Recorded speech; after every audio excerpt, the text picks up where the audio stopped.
How many times you work out today already? Today, planning on the first workout. First workout? Yeah. How many times a day you work out? Nah, just once. So, well, yes, sometimes twice. He says BS. Sometimes twice. I was like, for legs, I usually train presses and quads in the morning, and then in the evening I do hamstrings and glutes. Cause like I walk through Elevation, everybody in here looks like they're training like twice a day. Yeah, sometimes 3. Yeah, it feels like a Gold's Gym, Miami Beach, Miami version. You heard that before? Anybody tell you that before? It's a little crazy. So sometimes I walk in and I'm looking at like the whole scene. I'm like, what the fuck is this? Everyone looks so good. No lie, I train hard. Like I love fitness, and I'm walking through Elevation, and I need to step my game up. Like I was like, I need to start working out here or something. Like that inspired me. Take my game to the next. That's level. awesome. Everybody looks great. Like you're not. Yeah. That's no cap.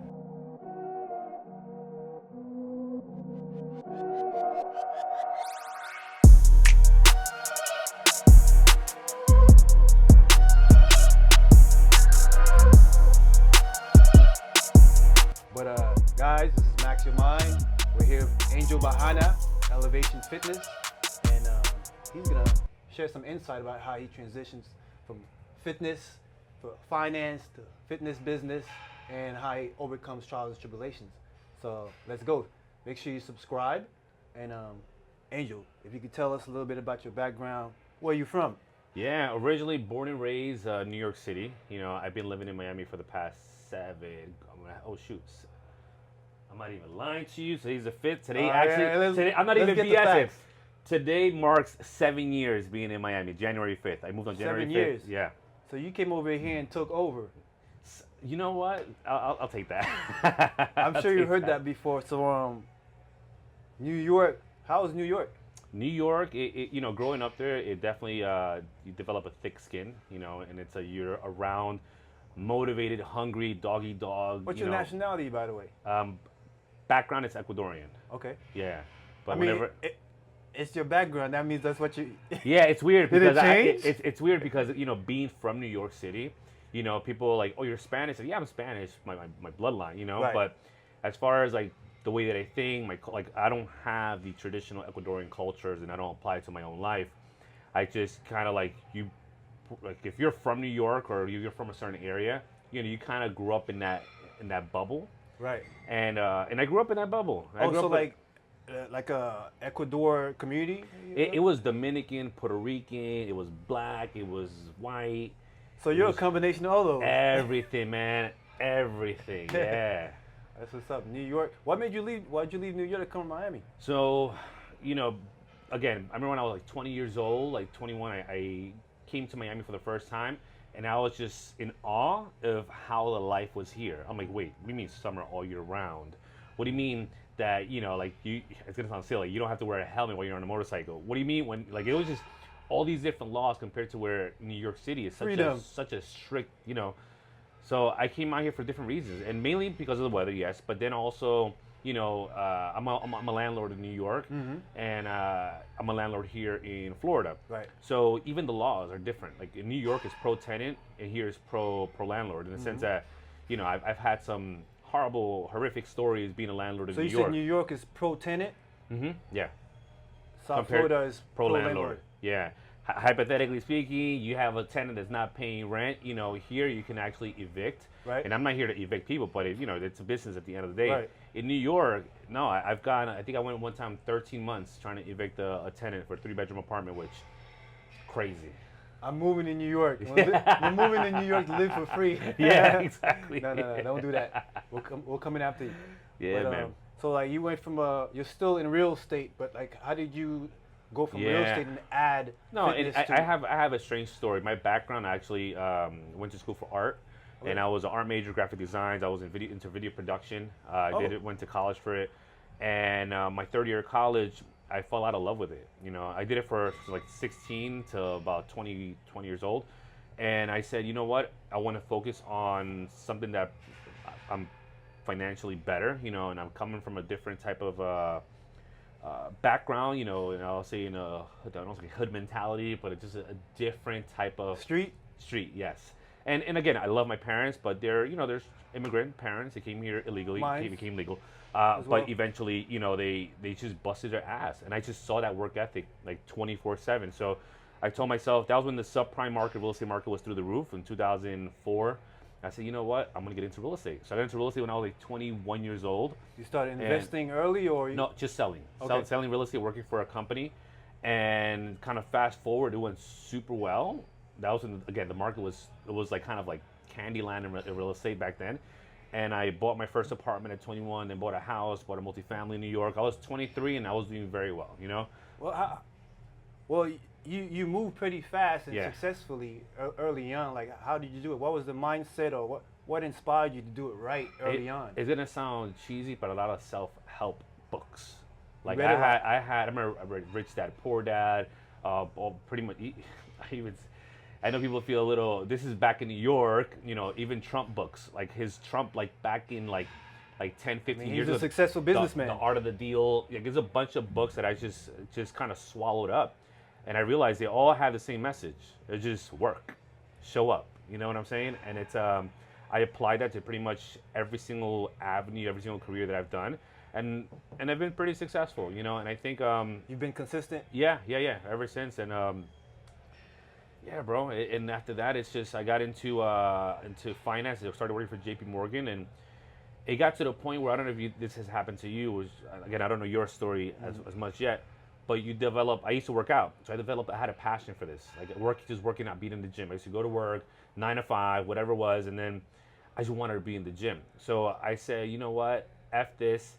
I dropped everything. At that time, the market crashed. A bunch of things were going on in my personal life. I was like, you know what? I'm starting from scratch. I went from up here to overdrafting my account back in my mom's house after 7, 8 years. And How come? just because I mismanaged my money. I was young. Okay. I was young. I was very stupid. I was Lessons. silly. Yeah. And nothing. When I actually I was living with my mom, I said, you know what? I want to get into fitness, and I applied for a job at Equinox, and I started handing out towels. Equinox. So Nice gym. Yeah, man. And there, I remember I went in there. I was relentless. I wanted to get a job. I Googled what's the best gym in New York City, and they gave me an opportunity. They said, well, we'll give you a month to get your certification. In the meantime, just build relationships, hand out towels, just work the floor.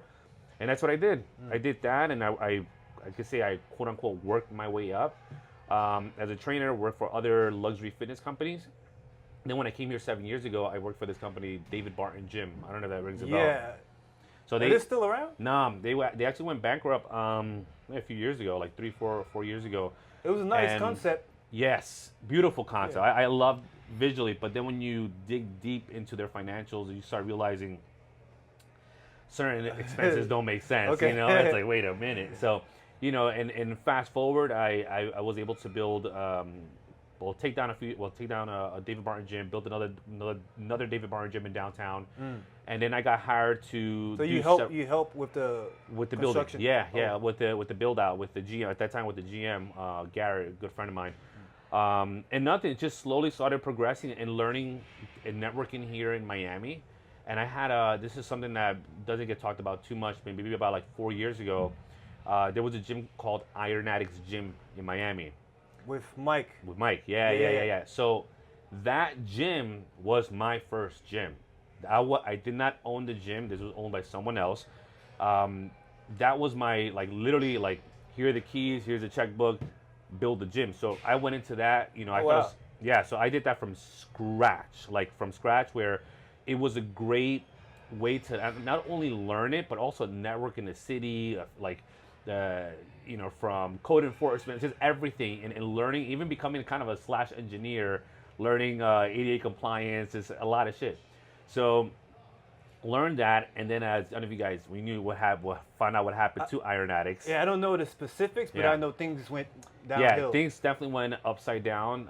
The guy at the time, he was just into some other businesses, and they went ahead and they actually just 5 in the morning one day. They took everything, right? They took everything. Literally, I remember I was like 5 something in the morning. I get a phone call, and they're like, Dea's here. Like, Dea? Who's Dea? Like DEA. Oh, I was like, what? So let me spell it out for you. And I was living right here at the filling station loft, and across the street. So I remember opening the window and just seeing something out of like Pain and Gain, like military. Everyone's just rushing through the gym. I'm like, what the fuck? Surprise. What's going on? So I remember I started calling everyone. No one was picking up. And that was February 22nd, 2017. And I remember even at that time, again, I had nothing to do with it, but I was around it. Everyone knew what was going on. So it got to the point where like, fuck, I think I'm gonna get fucking arrested. Just they're gonna question me. So I waited till like 7 in the morning to show up to the gym. Right. And I remember showing up. The guy's like, "Oh, Angel, what's going on?" One of the agents. He goes, "Yeah, we've been waiting for you." I'm like, "Oh shit." He goes, "Yeah, but what? you're good." He goes, "You're good. This has been a 4-year investigation. We know everything about you. We know everything about everyone here. We just have a few questions." I was like, "Oh shit, okay." So he started asking, and then it was crazy because it was this operation that was going on, obviously behind the scenes, and it's myself, the staff, the members, we all paid a price for it. So Right. when that happened, I remember I was like, shit, what do I do? Like, what the fuck do I do? Paid the price by losing the location. Like, yeah, of losing the business. location, our job. I had just leased out this apartment here, which is not cheap. So I was like, holy shit, like what like I'm caught between the crossfire where do I go back to work for Equinox or I go back to work for a company, or what do I do? And a buddy of mine goes to me, Angel, open up your own gym. I say, nah, man, what you mean open up your own gym? He's like, You've already put in all the work. He's like, you know how to do this? I'm like, yeah, I know how to do it. It's a plug and play system for me. So he goes, so do it. I'll help you. He helped me do like spreadsheets. And I remember within that week, I never had so many people reach out offering me money, offering me like to be an investor and all. I'm like, what the They fuck? saw an opportunity and they didn't know what you. Yeah, so I'm like, oh shit. So I took it. I took an opportunity, and they took a risk on me. And nothing. I literally Calculated risk. Everything, yeah. So again, I had a good foundation of members, and nothing, man. That was 3.5 years ago, and we're rocking, man. Well, God bless. Yeah, bro. But it sounds like what you told me from from school. You went to real estate, to finance. You learned some obstacles, Yeah. the ups and downs there, but it all led you to here. Yeah. Because like to run a business, to start a business, run a business, maintain a business, to lose everything and rebuild from scratch. I feel like if it wasn't for everything you've learned from the past mistakes you made, like 100%. how would you sustain here right now, especially I wouldn't. 2020? I wouldn't. Like how was 2020 for you? So it's funny you say that because I do see a lot of people getting into this business. And sometimes I'm like, oh no, like first you need to learn this, first you need to know this before you get into this because it looks fun.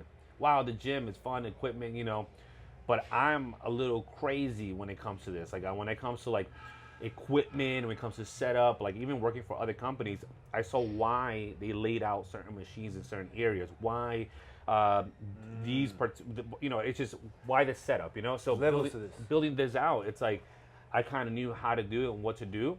And also to like with my own style, and I'll be a little selfish, and I was like, I'm a consumer, so I want a place where I can work out with some badass equipment.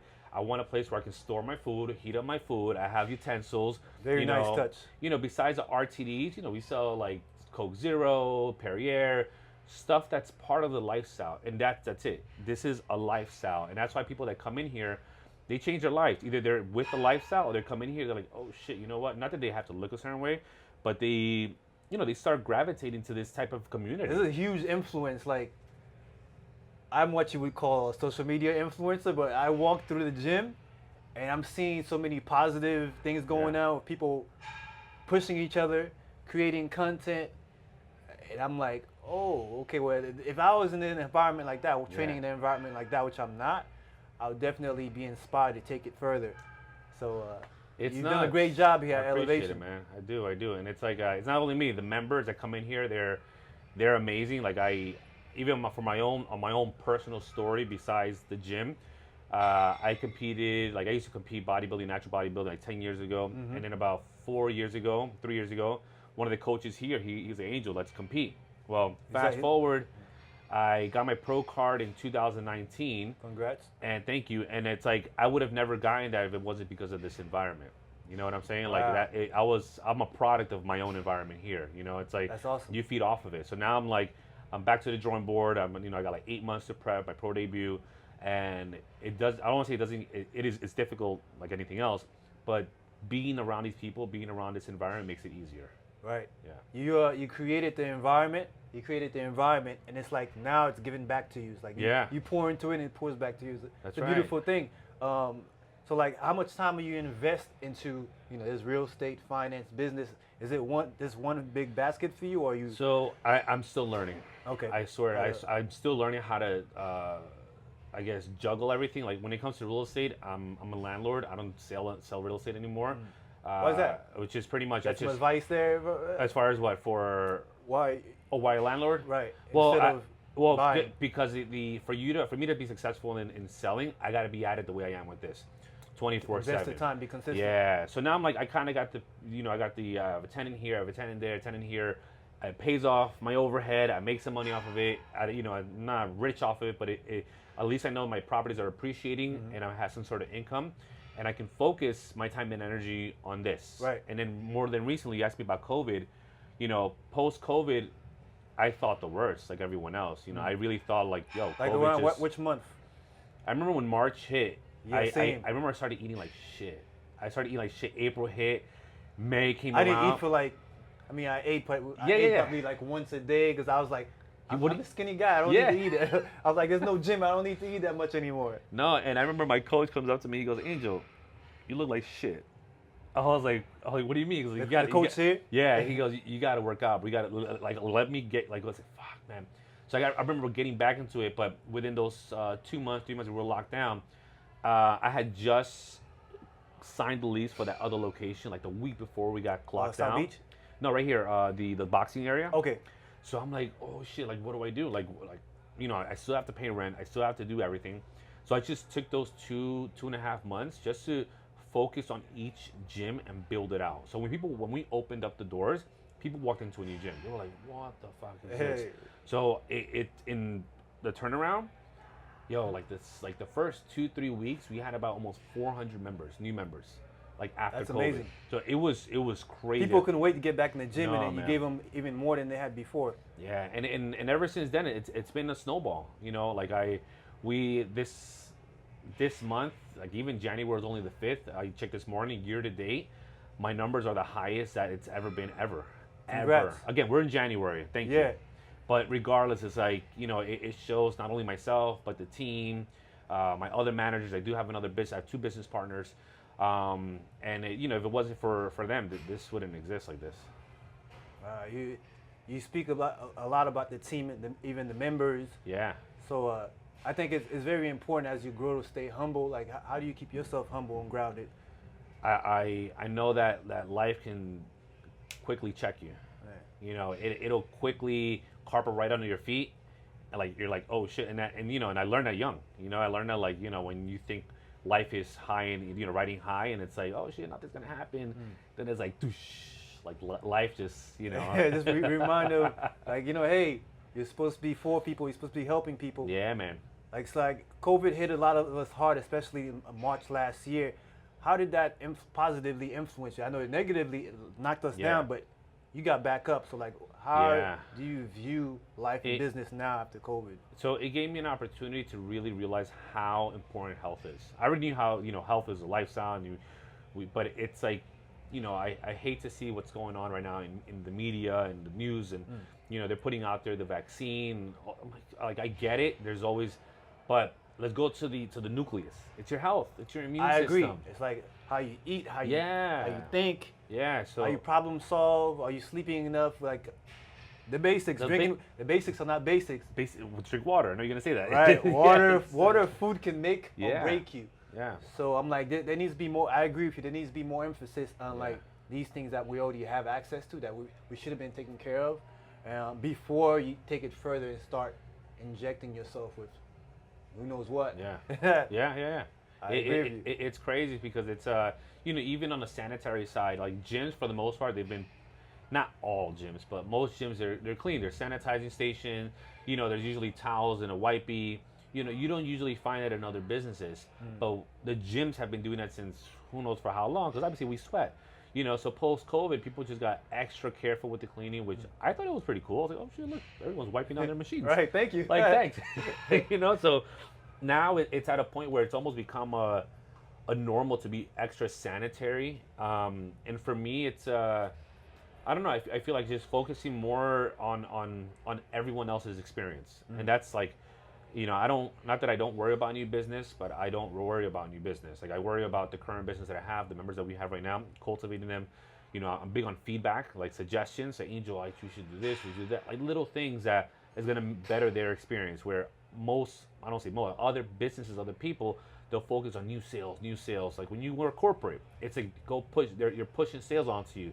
I push onto my staff the experience that they give to everyone else here, and that's like twofold, like tenfold. Where the Google reviews, the positive environment. Yeah, I felt it when I came in. I was like, Yeah, I feel like home. Oh, that's awesome, man. Like, do you guys have any baked cookies? Yeah. In addition to all this warm welcome? Oh, I'm gonna get some before I leave. But how did you come up with the name Elev8tion?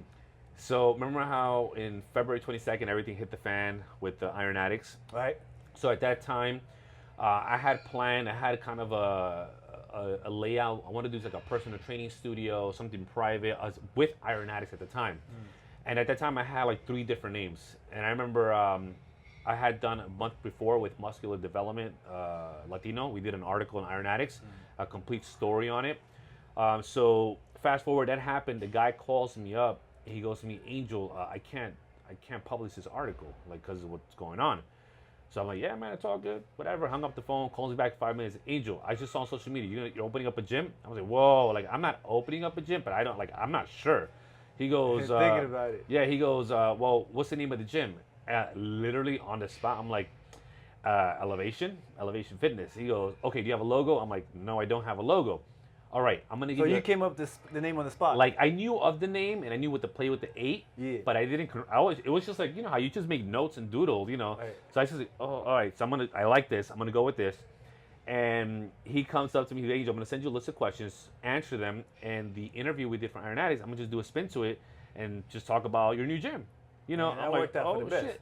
So then he did it. We did the article. He goes, well, I hope that in 2-3 months you have a gym because it's gonna get published. Regardless. I was like, oh shit, okay, done. That's motivation. So Yeah, like man. with all this experience you had, what did you need for that extra push you needed to just be like, let me open up my own gym? Because you had the experience to like, I want to say to the knowledge to put everything down on paper. Like when it comes to like a business plan. Long story short, Okay. if you were to have asked me prior to me opening up Elev8tion, like, Angel, how do you build a gym? I can tell you, do this, call this, do this. Health department, at Department of Agriculture, like all the schematics. But going into this, my friend of mine, David, he taught me how to not only put it down on paper, but also forecast the business. So I remember when I did my first forecast, like for the first 3-4 months, then I did it for a year. Like I've been at it, and I'm very conservative. Like I would never, say, oh, we're gonna do 1,000 members. We're gonna do this. No, we're gonna do. I'll keep it low. I'll keep goals where they're attainable, and based on my experience with other gyms as well in the area. So slowly we've been building those numbers up. Like last month, I had a goal of 2,000 members total for the month for ending in December. all right. And I remember that was back in like August. So by mid-December, we hit our goal. We hit our Congrats. goal. I appreciate This it. past December? Yeah. And now it's when it comes to on a revenue, I superseded my goal. So now I'm like, all right. So January, and it's always back to the drawing board. Every single month, it's always back to the drawing board. Numbers, see where we're at. And now I'm at a point where the business has scaled, where I'm delegating. I have managers. That's great. I'm giving more responsibilities to other people because I'm just getting spread fucking thin. Right. And I also want to enjoy. Like I want to work out. I want to have a lifestyle. I think that leaves a lot of room for like up and comers, managers to learn the business, and you have a lot of experience to share. It sounds like the right man for the job, and it shows. But definitely one thing you mentioned was that there's certain things that you knew, but on paper you didn't know how to implement them on paper, and but you find somebody to partner with that knew. It's like when it comes to a team, you don't have to do everything. Yes. There's certain things you can do that your team member might not be able to do, and so that's another thing I'm learning how to be more efficient to facilitate. There's so many things that you have to do when it comes to a business. It could be marketing, the branding, It could be the finance. Yeah. And then it's like, well, you don't have. It's not just for you to begin with. So you might as well partner with people that you trust that can take care of things that they're stronger at. Yeah. They really pack a punch. So that's like when you said you had the experience. I was just like, basically everything you were talking about was showing me that this is like a gym owner. Yeah. And So then somebody was like, what are you waiting for? It's crazy how you said that because, you know, I'm in the business also to build gyms. The guy that I mentioned, the guy from Zumba, I'm actually meeting with him at 3 o'clock today because I'm building his gym as well. Like I build gyms for other people. I'm doing another one, helping out with another one down south. So is that consulting or? Yeah, it's consulting, and even from gym equipment. Like I'm also a partner with a Swedish brand of gym equipment, which you went to South Beach, right? Right. You trained us. What did you think about Gym Laco? The machines that were there. You know what? I don't remember the branding, but I remember the experience. Yeah. I was like, I'm gonna be coming back here more often. Yes. So is the whole gym? So about 80% is Gym Laco. Okay. You know, and it's a very, very minimal concept when it comes to gym equipment, but the biomechanics, the movement, they're amazing. I got a different experience, different workout. Like my body got worked differently. Yes. So I was like, what's going on here? Somebody put some thought into this. Man. Choosing this equipment. Yeah. And like, what advice do you have for somebody that wants to start a business in general, or maybe get into fitness? General advice how to start, maintain, because there's gonna be obstacles. Yeah. It's actually along the lines where I notice you talk a lot about mindset. Yeah, because I'm like, hey, this is motherboard. Yeah. Mothership, and then everything else happens. So you have to program yourself. Like you have to that's my opinion. You have to program yourself to push, because we're gonna come across different obstacles always. There's always gonna be something going on. Like I'm sure today something's gonna go down. You know, and we're in a position where we constantly have to problem solve, find solutions, and you have to be not only okay with it, but you got to embrace it. So it's like I look for the failures, I look for the opportunities. You know, when something goes wrong, I'm like, all right, instead of like just throwing paper in the air, like no, hold on a second, why is this happening? So how can I make this happen because of this happening? You know, it's like don't panic. Yeah, man, no, I don't. Like even with COVID. Yeah. Like everyone else, Angel, the gym is gonna close. COVID closes. I don't want to tell you. We'll deal with it when we get there. We'll focus, but let me focus on this right now, and then eventually we'll see what happens. All right. But yeah, so that's like my main advice to people is just, you know, put and keep your foot on the gas pedal. Like don't stop, just keep moving forward. You're gonna come across situations and just embrace them. Yeah. Thank you for that. I definitely agree that. For me, I have to you have to accept that in life there's gonna be obstacles. So if you accept that, once it hits, you'll fall, and eventually you get used to getting hit, and you're gonna get up. And eventually you'll stay up. You won't fall. So definitely don't play the victim. Don't panic, because if you panic, then you can't focus. You can't problem solve. So really appreciate you being on here, Angel. Appreciate you guys. Man. His link to his website, link to the gym is gonna be in the description. You guys definitely, if you're not a member already, a lot of you probably are, definitely come check out Elev8tion Fitness. Different locations. Where are the locations? We also have one on South Beach on 16th and Alton Road, and there's another one in Miami Shores on 95th and Northeast 2nd. Nice. You know, they're so 3 gyms, 3 badass areas of equipment, but 3 different experiences. That's the whole point of it too. So I don't know if you're the type where, you know, you have like I used to have LA Fitness, I used to have, you know, ABC mix it up. So I'm like, well, if I'm able to build gyms in more or less the same area, but just give a different experience. So here you have this, you know, you have leg area, upper body area. South Beach, you got to see South Beach, which is little, you know, not bougie, but definitely a little. It's nice. It's nice. And then you have the one in North Miami, which is boutique style. All of Flex Lewis's equipment, Arsenal Strength. So I have Arsenal Strength up there. You know, it's a different hardcore experience where people actually that are members here for legs, they go train over there. And that's crazy. You know, so it keeps a variety. That. Yeah. Man, you guys, you're making me want to move back ASAP. Yeah, I'm definitely moving back to Miami. I'll be bi-coastal, Miami, LA, but coming back here sooner than later. Like I speak of Equinox a lot because I was there for about 6 years, and I speak very highly. I love what they did for me. But all these gyms, if when you work as a trainer with them or for them, you're kind of going by their handbook, like you're going by their rules. Their, you know, I see what you're saying. I'm way different. Trainers come here. This is your business. They bring something to the table. This is your business. I don't get involved. Some trainers charge $250 an hour, or other trainers charge $80 an hour. Mm-hmm. I do not get involved in their business. They can get members off the floor, clients off the floor. Oh wow! Yeah, and I don't get involved. They just pay a rent. They pay a rent. That's not standard in every gym. No, it's not. It's not. And switch it up. And it's like, do I make less money compared to other gyms? Possibly. The upside to that is that I feel like I'm making more money because I'm not only am I attracting the trainers, the hottest trainers in Miami, which are full time, they're bringing all of their clients, and they're creating the vibe. You know, okay. It's like everyone brings a different, like sazon, a different style to this. Yeah. You know, what do you call it? Like melting pot over here. Yo, I felt it walking in. Yeah, guys. Thank you for checking out this episode of Max Your Mind. Definitely comment down below any questions you have for Angel, myself.